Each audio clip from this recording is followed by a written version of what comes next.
Welcome back to the Black and Gold Report. I'm Kevin Freeman. We're now joined by head women's soccer coach Lars Anderson. Coach, let's talk a little ladies soccer, if that's all right with you. Sure. Now, this has been kind of a weird year for the Lady Braves so far. The team has looked really good at stretches, and then they've seemed to struggle at other times. You've got about 40% of the season left to go. Talk a little bit about what you have seen in this team so far. Well, I think we're lacking consistency this year. Obviously, we had very high aspirations. I felt this team was, if not on par with close to the 2008 and 2010 squads that obviously made the round of 32 of the NCAA tournament.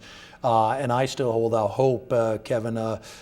We still have a lot of soccer left to be played, and the beauty of women's soccer is that you have an automatic bid out of the conference tournament. So we certainly still have that as a goal for our team, but it has been a strange season. We find ourselves playing extremely well at times, and then there are games where we underachieve. So it's been one of those years as a coaching staff where your consistency is really what we're looking for. Well, you've had 3 games over the last week and a half or so, and I wanted to have you talk a little bit about all 3 of these, if that's all right. The first game was a very nice 2-0 road win against Flagler. What were the keys to victory there? Why did the team win that game? Well, first off, the Flagler series has been rather odd. We played each other 4 times, and no one seems to be able to win at home. We won twice at their place, and they've come up here twice and defeated us. But I think we got off to a very good start. We scored 2 goals fairly early on in the game. The second half, we were really getting battered by their side, but we were able to play sound defense. Brittany came up big in her home state of Florida, and she had some fans in the in the crowd.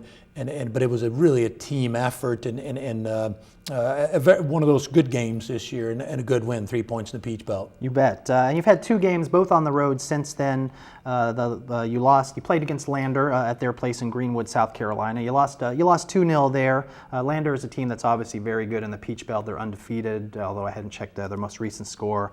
They played a very physical game against you, it appeared. Did that have any kind of effect on your team? No, I don't think. We played a very solid first half. It was 0-0 at halftime, and I think it was 2 very evenly matched teams. We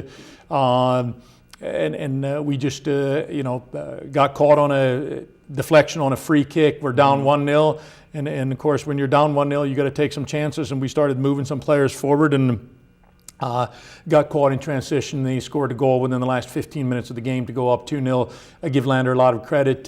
They've been a team that's been near and around the national tournament for the last 2 or 3 years, but have never gotten in. But I think this may be a year that they're destined to make their first trip to the NCAA. So, a very athletic team, played together as a group very well coached, well organized, and given the totality of the game, they deserved to win that game. I think it was 50-50 game in the first half, but they certainly owned the second half. I got to give them that. Well, your most recent match, the Lady Braves against the Lady Bobcats from Georgia College, you fell behind early. You came back from behind twice, so you were down 0-1, you tied it, then you went down 1-2 and tied it again, and you managed to salvage a 2-2 road draw against the Lady Bobcats. Talk about that game a little bit as well. Well, I think that game is, you had 2 teams with identical records, so this can, getting into the PBC tournament can obviously come down to head-to-head competition. So it was a game that we both desperately needed, desperately wanted, and you saw 2 teams out there that were towards the end just throwing caution to the wind, and